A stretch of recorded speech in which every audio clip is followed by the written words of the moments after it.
तारुण्य संपावं लागतं माणसाला, तारुण्य त्याला अर्पण करावं लागतं. तारुण्य अर्पण केल्याशिवाय ज्ञान मिळत नाही. त्यामुळे तुम्ही काय व्हा, ज्ञान मिळवण्यासाठी तत्पर व्हा आणि ज्ञानाच्या द्वारात उभा राहा. ज्ञानाचे म्हणजे देवाच्या, आणि देवाच्या द्वारात जर तुम्हाला उभा राहायचं असेल ना, तर देव महाराज असं कोणालाही उभा करत नाही. आपल्याला जर कधी आमदाराला जर भेटायचं असेल तर आमदाराच्या द्वारात डायरेक्ट जाता येत नाही, आमदाराला डायरेक्ट भेटता येत नाही. तर अगोदर काय करावं लागतं, त्याच्या पेला भेटावं लागतं. पेच्या द्वारात उभा राहावं लागतं अगोदर. दृष्टांत लक्षात घ्या. दृष्टांत कसा आहे, आमदाराला मिळायचं आपल्याला, पण आमदाराला भेटण्यासाठी अगोदर त्याच्या पेच्या द्वारात उभा राहावं लागतं. पेच्या मार्फत आपण आमदाराची भेट घेऊ शकतो. तसंच आपल्याला जर देवाच्या द्वारात जायचं असेल तर अगोदर काही द्वारात जावं लागतं, अगोदर काही द्वार बघावं लागते, अगोदर त्या द्वारात जाऊन तिथं थांबावं लागतं, तिथं तत्पर राहावं लागतं, नंतर देवाच्या द्वारात जाता येतं. पण त्याही जर पूर्वी जर आधी आणखी एक विचार करायचा असेल तर याचा विचार करावा लागेल, तुम्ही नेमकं द्वारात कोणाचे उभा आहात. आपण जर कधी जीवन जगत असताना देवाच्या द्वारात जायचं, आपल्याला देवाच्या द्वारात जर उभं राहायचं असेल, ज्ञानाच्या द्वारात जर उभं राहायचं असेल, तर आपण पहिलं ज्या द्वारात उभा आहे त्या द्वारातून बाजूला जावं लागेल. आपण त्याचा अगोदर आत्मपरीक्षण करायचं, आपण आत्मचिंतन करायचं. आपण कुणाच्या द्वारात उभा आहोत, विषयाच्या द्वारात उभा आहोत. विषयामध्ये ही 5 विषय आहे.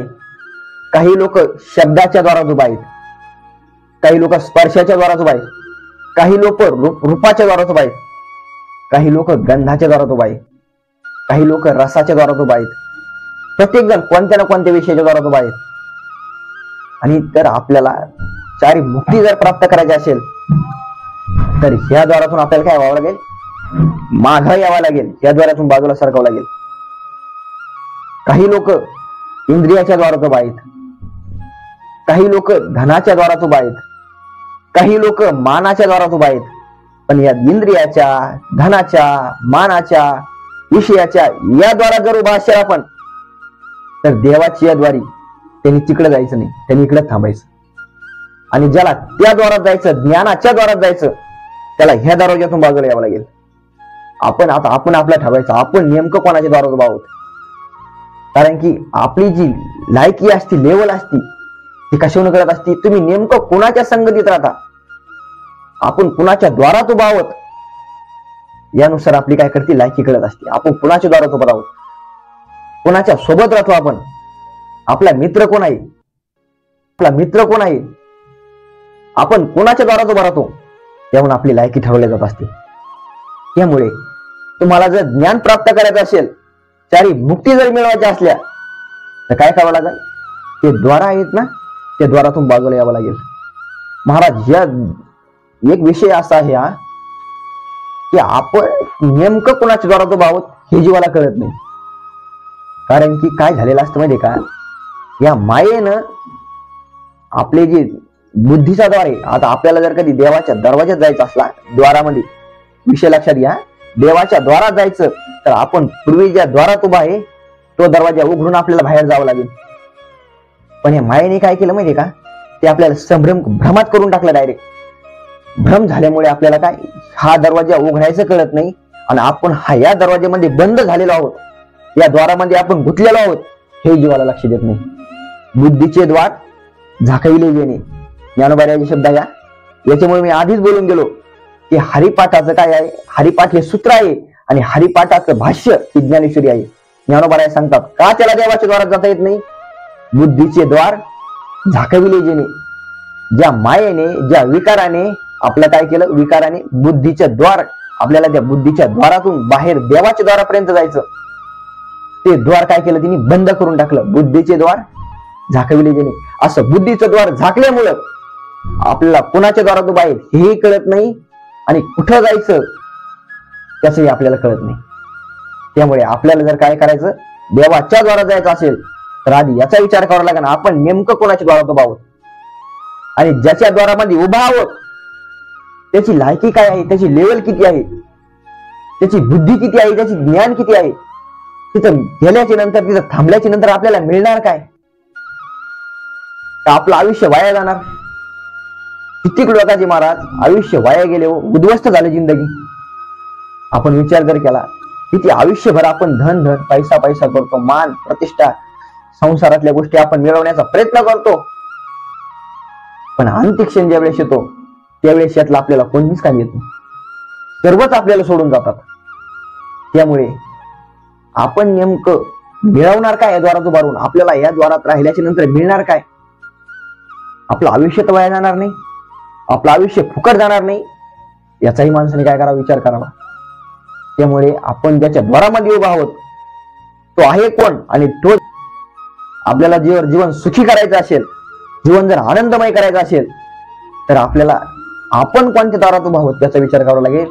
आणि त्या दारात जर आनंदीमय जीवन जगू शकत नसो आपण, आतापर्यंत त्या द्वारामध्ये जितकेही लोक थांबलेले आहेत सर्वच लोक जर दुःखी असेल तर आपल्याला का तिथे आनंद मिळणार? त्यामुळे काय करायचं, आपण ते द्वार सोडायचं आणि ज्ञानाच्या द्वाराकडे जायचं.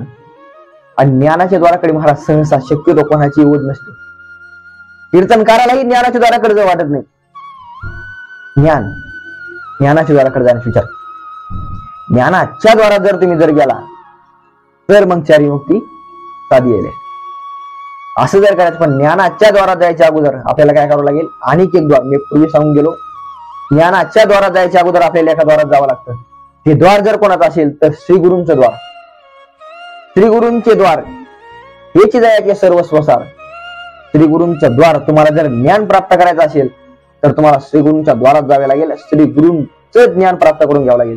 श्री गुरूंचं द्वार म्हणजे त्यांच्या ते रूम मध्ये राहतात ते द्वार नव्हे, ते एखाद्या आश्रमात राहतात ते आश्रमाचं द्वार नव्हे, तर श्री गुरूंचं द्वार. श्री गुरूंचं द्वार म्हणजे त्यांचं जे ज्ञान आहे त्या ज्ञानाचं द्वार, ते ज्ञान प्राप्त करून घेणं, त्या ज्ञानात मिळवण्यासाठी तिथपर्यंत जाणं म्हणजे श्री गुरूंच्या द्वारात जाणं. आणि कोणत्याही श्री गुरूंच्या द्वारात जाऊ नका बरं का. श्री गुरु ही आपण आपल्याला जो श्री गुरु करायचा असतो, जो गुरु करायचा असतो ना, त्याचाही विचार करा. कोणालाही गुरु करू नका. एखाद जर म्हणत असाल आमचे बाबा पाण्यावर गाडी चालवते, अरे म्हणजे तुझे बाबा जादूगार आहे का?